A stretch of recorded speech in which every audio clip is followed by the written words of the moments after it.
tere hommikust. Vabandust. See on hommikust ja siis mõtlesin, et kuna on täna viimane õnnelükse väljakutsele registreerimise päev, et siis ma mõtlesingi, et võib-olla ma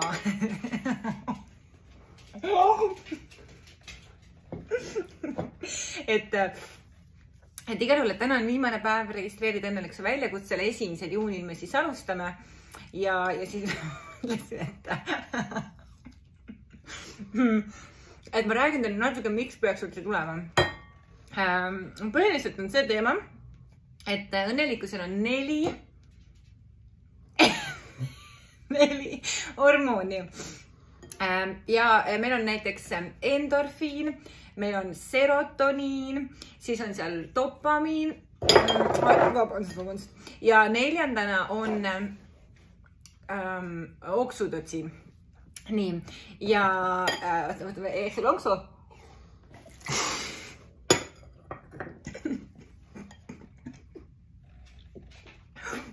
Ja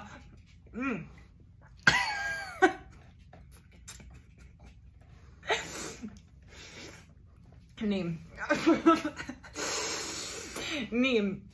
Põhimõtteliselt ehk siis piltlikult öeldes kogu see õnneteema on jaotatud 4 asjaks. Biokeemilisel tasandil 4 õnnehormooni ja me saame neid kõiki erinevalt siis nagu kehas siis aktiveerida. Nii.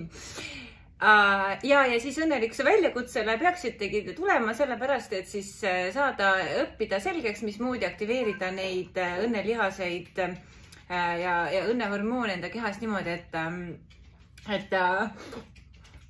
need oleksid nagu tervislikud, näiteks nagu need maasikad, mida ma siin söön, see vesi, mida ma joon, ja et need oleks nagu sellised, et mitte, et me peaks minema kogu aeg kuhugi õue tegema midagi või ostma midagi või veini jooma või seksima või šokolaadi sööma või kõrvanungeid ostma. No neid kõrvanungeid võiks ikka osta, aga vähemalt võiks olla ka mingeid muid asju.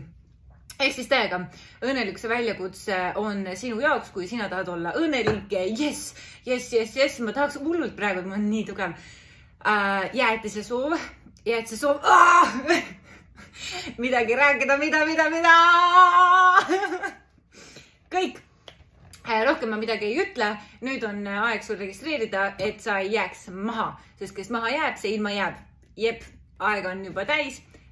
Kohtume õnnelükse väljakutsel.